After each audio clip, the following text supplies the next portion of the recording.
All right, how's everyone doing? I am Rich CELENZA. Thanks for checking out the Rich CELENZA show. So I'm going to call this podcast Confused Regarding My Fears. And the reason I bring this up is because I was recently rock climbing with my daughter inside a facility, not outside on the side of, rocks or mountains or hilltop. None of that. Let's not get ridiculous. I might have mentioned this on a previous podcast quickly. But yeah, she took me, she surprised me. You get to tie yourself, you latch on. You can climb up with no ropes or you can attach something. So if you fall, obviously you don't get hurt. So I first started with, locking myself up and climbing all the way up to the top very easily and quickly. I can climb very easily.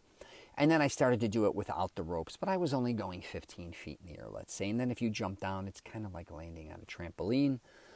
But I realized there that after we're there an hour and a half, I had no fear of heights. And for the most part, I don't know what it is with heights. My stomach starts dropping, my knees get weak, my calves, my shins, I feel nauseated. I wanted to be a stuntman when I was younger till I went to the top of this hill and I don't know what the hell I was thinking. And I looked down and my heart dropped. I said, oh my God, what's going on here? And then I would climb trees and then I'd get, I'd be locked in. And I remember I went and helped my uncle paint once, and I went up a ladder, and I went to this, and I was only up like 12 feet, went up, went to the side, got off the ladder, and I froze. I'm like, holy shit, I am deathly afraid of heights here. I'm not even that high. This is crazy. And then with my family having condos, and it was mainly condos in South Florida as a young boy, they had a Florida room, which was gorgeous by the ocean, and it was high up, and my heart just kept dropping, but I loved the breeze. I'd sleep in there. I was just deathly afraid of heights. I had no problem getting on planes for the most part. That definitely helped with my heights. My buddy lives in a high-rise downtown Orlando. I have other friends, and I lived in a high-rise downtown Chicago. I think I was 60-something floors high. To this day, I can't believe I did this. And this is what it kind of comes to. What I'm talking about here is regarding my fears. I sometimes have a fear of heights, and then sometimes I don't. It's very awkward. And I think a lot of people have these fears where they're fearful of something at one point in time or that minute, literally not later. Like it's even like a scary movie. Like some scary movies when I was younger would scare me bad. And then I can watch something identical and I'd be like, this isn't scary, this is corny, this is dorky. That was very confusing. It can even be in different situations that I ended up, say I wanted to, making films and all this, you want to meet different types of people, and you may run into somebody who knows people or whatever. They're like, you got to randomly walk up to them or talk to them. You could be at a convention or whatever.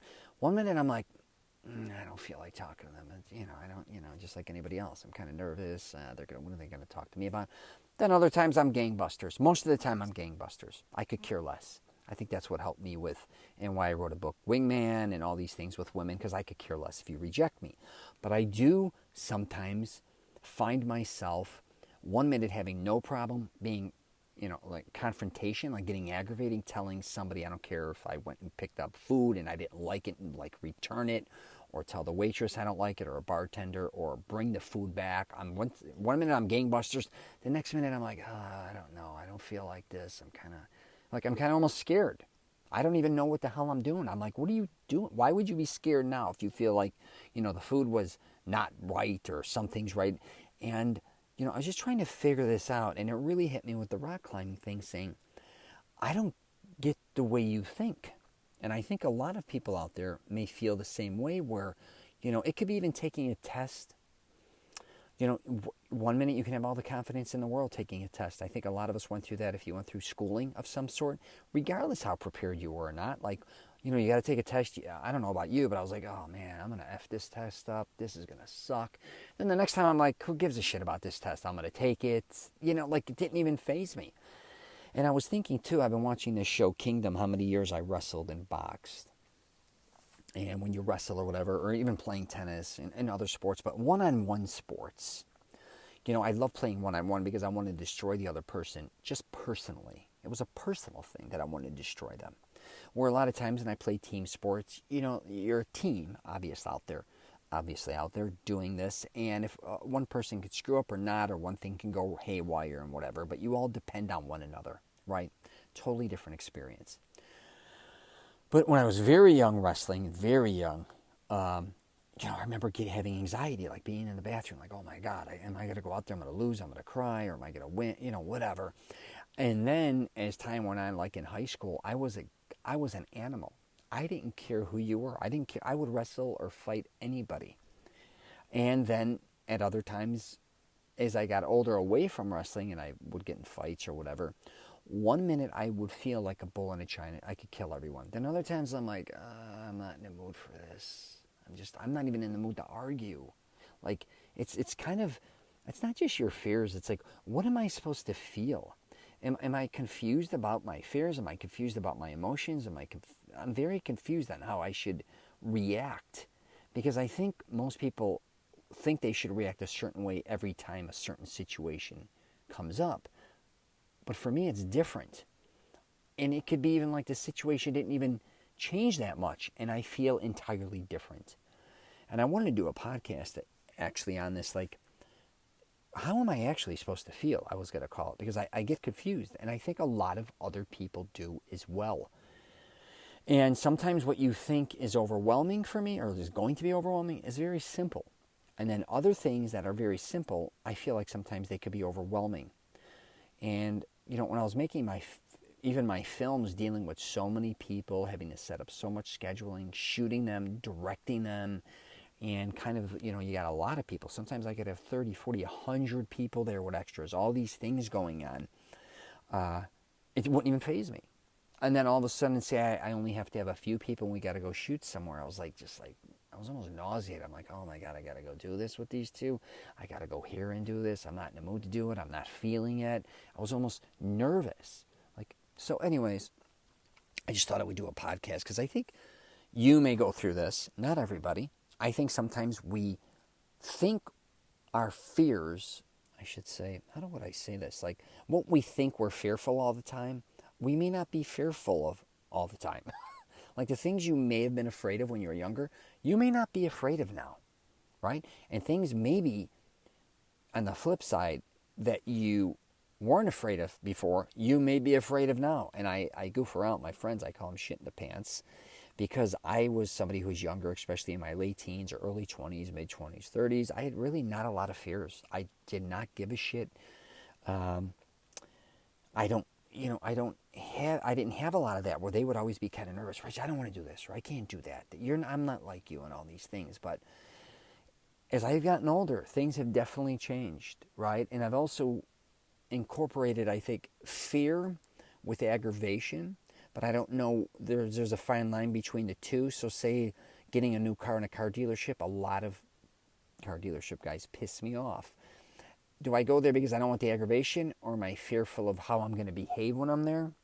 Probably all these things. But it's just kind of being self-aware enough to say, Rich, if you're going to go do this, have control on yourself. You may go through something that you don't want to do. You also may be doing something that's a little more fearful. But things are kind of... This sounds crazy, and I'm going to wrap it up with this. So my buddy lives in that high-rise in downtown Orlando. And he makes fun of me every time we go there because I can't step out there. Or I put 1 foot on the inside of the condo and 1 foot outside the, his deck area. And he's pretty high. I don't know, is he 20 stories high? I'm nervous there. But then when we go to roller coasters or something, I could ride any roller coaster, anything like that. I have no fear. What's funny is they think I'm going to be fearful doing this, but not that. Even my friends and family members, whoever I go with.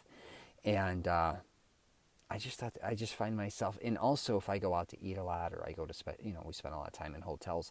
If it's glassed in, I have absolutely no problem with anything. But if I got to go on a deck or a bridge or anything where it's like open, that's where I'm having literally a panic attack sometimes. So, I'm just telling you, you're not. And these are just things I'm using for an example, but you may want to. Some fears, I'm going to say, may be holding you back. I have a cousin that hates to fly, and I will not fly with him because he always has these visions and these dreams that he's going to die in a plane. I do not have that. I'm quite the opposite. And, he drives everywhere. He hates to fly. Would I get in a plane with him? I probably would if I had to, but I specifically don't fly with one of my cousins that I'm the closest with because he always has these goddamn dreams. So I'm almost fearful of getting on a plane with him, which sounds kind of funny, but I'm not fearful of getting on any other plane. I was afraid of actually even getting on a cruise for a while because I thought that thing's going down like the Titanic, or someone's going to throw me off of it, or there's sharks that are, I don't even know. It's crazy. So anyways, a lot of this shit, I'm just telling you, is made up in our head is what I'm saying. A lot of these fears. It's hilarious. So anyways, I'm going to wrap it up there. You get a chance, check out my website, richcelenza.com. It's got everything on there. You got any questions or comments? I got a YouTube page. Haven't been doing a lot of videos, just exhausted from it, and just mainly getting ready to market my program, Mastering Self-Confidence, and working on some other things as well. All right, take care.